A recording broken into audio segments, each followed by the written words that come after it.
Em relação ao templo, por que ele é uma coisa impossível de se imaginar hoje em dia e vai ser possível algum dia? Por causa da localização? Aquilo é um barril de pólvora. Olha, imagina, o judeu ele tá conseguindo agora, por muita articulação política, por muita pressão de parlamentares. Não, mas não é dele, ele não pode chegar lá e vou construir. Não, olha só, foi a primeira vez na história que esse governo caiu de Israel, essa coalizão governamental de Israel, foi a primeira vez na história que os árabes participaram. Muçulmanos participando, já terem deputados, etc., são muçulmanos. 20, 30% da população de Israel é de muçulmanos. Era muito de direita. É, conservador, de direita. E ele tem alguns partidos lá que são de extrema direita que falam o seguinte, vamos explodir essas... Exato, vamos construir entendeu? Nosso tempo, etc. Mas essa coalizão agora, que ela ruiu, ela caiu, justamente porque não conseguiu fazer a manutenção. Esse Yair Lapid, ele é muito mais aberto para uma possibilidade centro-esquerda, desse acordo que vai dividir Jerusalém. Isso aí, por isso exato. que está caminhando para isso. Exato. Agora, só para responder a sua pergunta, que é muito boa, por que eles não podem? Antes, Israel... nasceu como nação em 1948, no dia 14 de maio, quando o Davi Ben-Gurion estabeleceu a independência do Estado de Israel, que tinha, em dezembro de 47, aprovado uma resolução da ONU, inclusive com o nosso... Com o voto do Oswaldo Aranha. Mas ninguém quis impor. Ninguém quis impor. O Ben-Gurion falou, ninguém vai fazer, eu vou declarar aqui. Ele declarou. No dia seguinte começou a guerra da independência, que durou 1 ano e meio. Israel venceu contra tudo e contra todos. Mas Jerusalém estava na mão da Jordânia. Jordânia, autoridade da Jordânia. A autoridade da Jordânia. É o que chama Waqfa.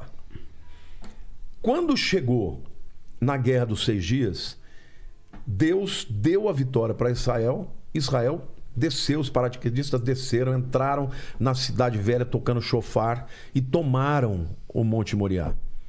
Só que no dia seguinte eles perceberam o seguinte: se nós não entregarmos de volta esse muro, esse monte aqui, vai dar guerra mundial. É claro. Então Israel todos os fez um acordo com a autoridade muçulmana dizendo o seguinte: olha, nós vamos entregar para vocês, mas com uma ressalva.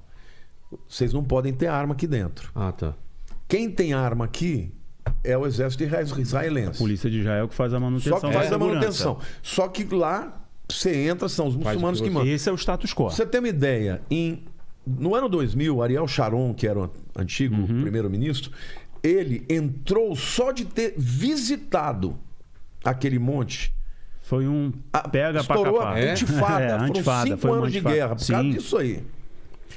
Só para te explicar como aquilo é importante. E sensível, o mundo não vai permitir. Por quê? Porque ali, consideradamente pelos muçulmanos, é o 3º lugar mais sagrado. É Meca, Medina e Jerusalém. Agora, detalhe, Jerusalém não aparece no Corão. Não aparece. Não existe. Não aparece. Só que existe lá que o Maomé, ele, um dia, numa certa noite, ele viajou até uma mesquita chamada de El-Aqsa, que significa mais longínqua. É a única coisa que fala.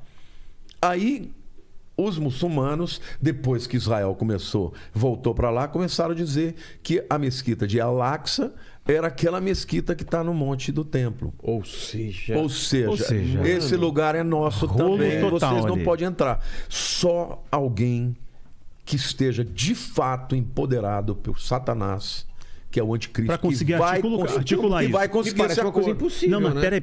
Humanamente falando. Peraí. Perfeito. Humanamente falando é impossível. Mas em nenhum momento da história, desde o estabelecimento do Estado de Israel, nós vimos judeus orando no monte do templo. E judeus estão orando de modo ainda meio contido, a polícia fica ali de olho. Eles entram, mas assim, sem nenhum sinal. Tiram o kipá, eles não podem ter nada, eles entram e estão entrando. Os parlamentares estão fazendo força com essa coalizão. Eu posso entrar? Pode. As pessoas podem visitar. Se o teu grupo for entrar, você vai poder. Não pode ter atividade religiosa além da muçulmana, islâmica. Esse é o status quo. E a polícia israelense garante a segurança. Mas essa pressão, essa articulação governamental em Israel já está se permitindo que judeus acessem e de modo muito sutil façam orações. Tem judeus recitando ali a Torá e etc. perceba o seguinte, o que comecei falando nesse momento agora do livro do Jared Kushner. O livro do Jared Kushner diz o seguinte: o Benjamin Netanyahu, o Bibi, ele queria anexar, estabelecer aquela região dos colonos lá da Judéia e Samaria, que é uma região muito sensível, e dá um pega pra capar. O Donald Trump falou o seguinte, o Jared Kushner falou isso no livro dele, vai sair ainda o livro, foi só uma prévia. Se você, Donald Trump, se você fizer isso, eu não vou defender Israel diante da opinião pública. Ou seja, ele está falando o seguinte, eu vou queimar você na opinião pública, vai ficar muito feio. Ele obrigou o Netanyahu a regredir no plano da colonização daquelas áreas de Judéia e Samaria para diminuir a tensão entre os palestinos e, ao mesmo tempo, ele ofereceria, através dos acordos de Abraão, um socorro econômico para melhorar a vida dos palestinos, que é um caos. E detalhe, isso que ele está falando é muito importante, porque a ONU não aceita outra solução que não seja a solução de dois estados. E outra, e eles ainda dizem mais, retornando os territórios... As linhas, né? As linhas de antes da Guerra dos 6 Dias, para 1948. Ou seja, Israel vai ter que abrir mão de muito território. Para que isso aconteça, Israel tem que ter um governo mais à esquerda, já tem. Isso aí. Os Estados Unidos têm que ter um presidente mais à esquerda, mais em consonância com a ONU, e é o que está acontecendo. Por isso que eu estou dizendo, é aquela coisa, eles vão devagarzinho, o gato está subindo no telhado, o gato caiu do telhado, daqui a pouco o gato morreu. É isso aí. Entendeu? Isso tudo está caminhando. Agora, paralelamente, essa guerra no mundo caminhando, eu creio que primeiro vai acontecer uma guerra mundial, que na minha opinião é a guerra de Gog e Magog. Entendeu? Essa guerra... É o Armagedon ou não? Não. É a guerra de Gog e Magog, que está lá em Ezequiel 38.